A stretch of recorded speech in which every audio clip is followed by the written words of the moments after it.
Holidays will be cancelled at the Pentagon. Russia groped for a way to make the United States silk. The friendly denials by Russian officials of their own allusions to Russian bases in Latin America found an explanation. There will be bases, but unusual ones, to the benefit of everyone except Washington, if the United States does not come to its senses near the borders of Russia, in Ukraine in particular. This often happens in life. The cup of patience is filled for a long time. But one day the inevitable happens, it overflows. And in such cases, people and countries are usually ready for anything. Everything that has been endured for so long breaks out. So it was with the Soviet leader Nikita Khrushchev, outraged that the Americans did not take into account the opinion of Moscow and international affairs, surrounded the USSR with their bases, sent Spy planes from there into the Soviet sky, and placed medium-range missiles with a flight time of 10 minutes in Turkey. Then he slammed his fist on the table and demanded that the military place Soviet missiles in Cuba. Thus, in October 1962, the Cuban Missile Crisis occurred, as a result of which the USSR withdrew its missiles from Cuba that were taken off combat duty inside the country and not ready for use, and the United States promised not to attack the island again and remove its missiles from Turkey. These promises have been kept. Yes, the world was on the brink of a nuclear war, but as a result it became better, because the United States respected the USSR for a long time. By the way, when irritation has accumulated in connection with the behavior of unlucky partners, often there is no need for even some egregious reason for delayed response actions, although in our particular case there was one. Putin is angry. Speaking on November 18, 2021 at an enlarged meeting of the Collegium of the Foreign Ministry, Russian President Vladimir Putin was indignant that the Americans were practicing nuclear strikes right at our borders. As for the Black Sea, this generally goes beyond certain limits. Strategic bombers fly at a distance of 20 kilometers from our state border, and they, as you know, carry very serious weapons. The president stressed with barely concealed indignation. This case of blatant American impudence, apparently, overflowed the cup. Noting that the Americans had already deployed missile defense systems and strike systems in Romania and Poland, Putin pointed to the need to give a response to the United States, and a twofold one. At that. First, to continue, as long as possible, to maintain a certain tension among the Americans, so that it would not occur to them to arrange for us on our western borders some kind of conflict we do not need, and we do not need conflicts. Secondly, to seek to provide Russia with serious long-term guarantees to ensure our security. Quote. With the latter, however, there were problems. Having mentioned in a telephone conversation with French President Emmanuel Macron, offended by the Anglo-Saxons, the U.S. response to Moscow's demands for the provision of appropriate guarantees, the Russian president expressed his deep dissatisfaction with them. Putin stressed that the key issue, regarding the observance by the United States and NATO of the principle of indivisibility of security, was ignored. Such fundamental concerns of Moscow as prevention. Further expansion of the North Atlantic Alliance and the requirement to abandon the deployment of strike weapons systems near our borders were not taken into account. In addition, there is no satisfactory answer to the proposal to return NATO's military potential in Europe to the 1997 positions. And although negotiations with the United States continue, it is obvious that it will be possible to reach an agreement only on issues that are secondary to Russia's security, if Washington does not ask too much for it. This means that the ways and means of forcing Americans to respect Russia's interests are coming to the fore. From the very beginning, Moscow stated that one of the ways to coerce the United States, which once already fully proved its effectiveness, could be the deployment of Russian bases and missiles in soft underbelly of the United States, Latin America. Like what the Americans did in Romania and Poland, they are doing it near the Russian borders in the Black Sea and in the Far East. Let's look at what prospects we can have here and how all this can really look like. 3 times is not a coincidence. At the end of January, and this, of course, could not have been a coincidence, Putin had a telephone conversation several days apart with the leaders of 3 Latin American countries friendly to our USSIA, Venezuela, Cuba and Nicaragua, with which Moscow has long established extensive military relations. Technical connections. Presidential Press Secretary Dmitry Peskov, after a conversation between his boss and Venezuelan President Nicolas Maduro, said that relations between the 2 countries are very multifaceted and partnership in nature, that the most diverse aspects of this interaction were discussed during the conversation, and that the leaders agreed to intensify Russian-Venezuelan contacts at various levels. It sounded very funny that Maduro, in his statement, expressed to his Russian colleague words of solidarity with his country and stated that Venezuela rejects campaigns of provocation and manipulation against Russia. To a direct question from journalists whether the question of the deployment of Russian military bases in Venezuela was touched upon during the conversation between the 2 presidents, Peskov replied, "No, this issue was not specifically touched upon, was not raised." Quote, "Okay, but in general? What, then, did the most experienced diplomat, Deputy Foreign Minister of Russia Sergei Ryabkov, not rule out in relation to a number of countries in the region? I don't want to confirm or rule anything out. It depends on the actions of our American colleagues," he said at the Valdai Discussion Club. Ryabkov recalled that Putin himself had repeatedly spoken out on this subject, for example, about the possibility of implementing measures along the lines of the Russian Navy, if things go completely in the direction of provoking Russia and further strengthening military pressure on us. No less interesting was Putin's telephone conversation with Cuban President Miguel Díaz-Canel. In the Kremlin's press release, only 2 short paragraphs, 4 sentences are devoted to him. The last 2 were as follows. Issues of further coordination of the actions of the 2 countries in the international arena in accordance with the principles of strategic partnership and traditions of friendship and mutual understanding were discussed. The intention to work closely together to strengthen bilateral relations was confirmed, and it was agreed to intensify contacts at various levels. Quote, Peskov again refuted with the word, "no," whether this wording hides the deepening of the topic of military technical cooperation and the deployment of Russian military bases. However, a few days later, the Director General of Roscosmos, Dmitry Rogozin, met with the ambassador of Cuba to Russia, after which he wrote in his Telegram channel, "We discussed the development of cooperation in the space sector, in particular, the work of the Russian GLONASS ground stations and remote sensing of the Earth located on the island. I wonder if there is also, for a start, talking about resuming the work of the radar center created by the USSR in the suburbs of Havana, Lourdes, from where the Russians monitored the launches of American missiles and listened to the entire United States? In the 20 years that have passed since the closure of Lourdes, a gesture completely unappreciated by Washington, technology has stepped forward a lot, and this object could now pose a much greater threat to the United States.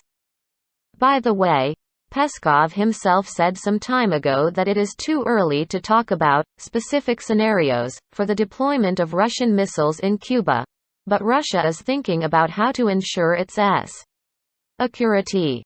We are considering different scenarios.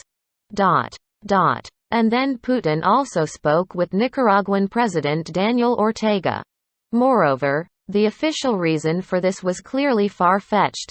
Congratulations from this old friend of the USSR and Russia on formally taking office, which he did not leave, after winning the elections, which took place almost 2 months before the telephone conversation. It is clear that this was not the main thing in it. The presidents stressed the importance of continuing close coordination in the international arena in line with the Russian-Nicaraguan strategic partnership. Putin confirmed his support for the efforts of the Nicaraguan government to ensure national sovereignty, and readiness to further promote the social and economic development of the republic. Who is the main enemy of Nicaragua? Who constantly threatens to overthrow the Sandinista regime and imposed sanctions on the country? The United States, of course, which in the past occupied Nicaragua and supported terrible thugs in power there, as in Cuba, and almost everywhere in Latin America. Or maybe Putin and Ortega discussed something very specific and secret? Why not? Nicaragua has direct access and an extensive coastline to the Pacific Ocean and Caribbean Sea. There are even plans to build a backup of the Panama Canal through Nicaraguan territory. Is it possible that in this country there will not be, if necessary, a place for Russian ships and missiles? And then there is neighboring Honduras, which also has access to the Pacific Ocean and the Atlantic. Especially under the new government, it really wants to develop relations with Russia. Since at the moment, Russian Ambassador Alexander Kokolakov believes the existing potential for the development of bilateral relations has not been fully utilized. Quote, "It is quite characteristic that the Russian ambassador to Venezuela Sergei Melik Bagdasarov, saying on the air of the Soloviev live YouTube channel that the constitution of this country, it is one of the largest buyers of Russian weapons in the world, prohibits the creation of foreign military bases on its territory, admitted that Caracas is ready to provide military assistance to Moscow in case of aggravation of relations with the United States. From those very first moments of hysteria that happened after the words of Deputy Foreign Minister Sergei Alexeyevich Ryabkov in the West, in America, Venezuelan politicians and members of the cabinet of ministers called me, I met with them, and they spoke about their unequivocal and generally without hesitation support, because they have gone through all this and are going with us," he said. The ambassador recalled that Russia's military technical cooperation with Venezuela began in 2001 with the signing of an appropriate agreement. Our specialists who are engaged in the repair and maintenance of military equipment continue to work here. We are increasing the defense capability of Venezuela by joint efforts, Melik Bagdasarov said. According to the diplomat, the forms of effective assistance to Russia from Caracas can be different.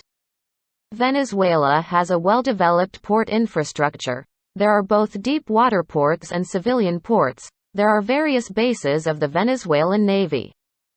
Another thing is that this is a rather sensitive topic. Moreover, our aircraft-carrying cruisers, missile cruisers came here, and we absolutely do not see anything super unusual in this. We draw conclusions. So, enough said, it's time to draw conclusions. As you can see, in the region they deny that Russia can have its military bases there. However, from the very words of the refutation it clearly follows that there will be Russian bases in the region. If the Americans do not quickly and decisively take up their minds. It's just that these will not be quite ordinary bases. Russian ships and aircraft, which can appear in the region on a regular, rotational basis, like NATO ships and aircraft near Russian borders, will not need their own bases. Since, if there are appropriate agreements, they will be able to use the bases of their local allies and long-standing partners. How the U.S. Navy and other NATO countries now use the port of Odessa or, say, Batumi. In Venezuela, for example, there is a huge amount of Russian military equipment, aircraft, helicopters, air defense systems, MLRS, tanks, armored personnel carriers, infantry fighting vehicles, small arms, and Russian military advisors and military technical specialists have also become part of the local landscape for a long time. The teams of Russian aircraft, the crews of surface and submarine ships, therefore, do not cost anything to mix with them. Back in September 2008, 2 strategic missile carriers of the long-range aviation of the Russian Air Force Tu-160 flew to Venezuela. At the same time, joint exercises of the Bolivarian Navy of Venezuela and the Russian Pacific Fleet took place. 4 Russian ships and about 1,000 personnel took part in the maneuvers, and ships, submarines and combat aircraft from the Venezuelan side. 10 years later, in 2018, 2 more White Swans arrived in Caracas, along with the IL-124 heavy military transport aircraft and the long-haul Il-62 of the Russian Aerospace Forces. There are no legal restrictions for this kind of military activity, except for Russia's violation of the Monroe Doctrine. Access to the sea by all of the above countries in the region facilitates access to Russia, whose air force and navy do not need to overcome hostile territory or water area for this. The increase in the presence in the region of Russian strategic missile carriers, missile cruisers, destroyers, frigates and nuclear submarines with their caliber, Zircons, daggers, Poseidons, and other such nomenclature can become a fact. No one can forbid the Russian Navy and Air Force to pay courtesy calls to this or that sovereign country with parades of the Marine Corps, or participate in joint maneuvers, and then, to give rest to their crews, or maybe even break down and repair for some time in Cuban or, say, Venezuelan ports, at naval and air force bases, some of which will unofficially be ceded to Russia for a while. Then vacations will be cancelled at the Pentagon, and he will no longer have time for Ukraine. Because the U.S. missile defense system is so far designed in such a way that there is really no protection against missiles from this direction. The Russians are coming. The Russians are at hand. They are doing something in neighboring countries and are clearly plotting something. These thoughts will take away sleep from the American military, who are engaged in comfortable conditions in the military development of Ukraine. This is how Russia's response will look like, which will make the U.S. think hard about whether they are behaving correctly at the Russian borders. We repeat, Russia will not need permanent, expensive bases, depending, among other things, on the political situation in the countries where they are located. But everything necessary that such bases give the Navy and Air Force, Moscow will definitely receive, under the pretext of continuing the training and education of its old allies. That, in fact, is all. So what? Someone might say that Latin American countries will not want to provoke the wrath of the United States by exposing themselves to U.S. sanctions, and Russia may be afraid of them. But these are not serious arguments. Moscow is not afraid of sanctions. They would even be desirable in order to quickly and radically completely break with the United States, which they also perfectly understand, in connection with which they try not to overdo it. As for the countries of the region, especially Cuba and Venezuela, they have long been under the most severe U.S. sanctions, in a complete blockade, knowing full well that these sanctions will not go anywhere until they capitulate, which they do not want to do. Therefore, neither Cuba, nor Venezuela, nor Nicaragua can simply spoil their reputation in the eyes of the United States. But the development of comprehensive relations with Russia promises them considerable, including financial benefits. It can even be assumed that certain countries in the region, such as Honduras, for example, in order to attract the attention of Washington, will begin to flirt with Russia, expecting counterproposals from the United States in response. Therefore, the strengthening of the Russian presence in Latin America will benefit everyone except the United States. Q.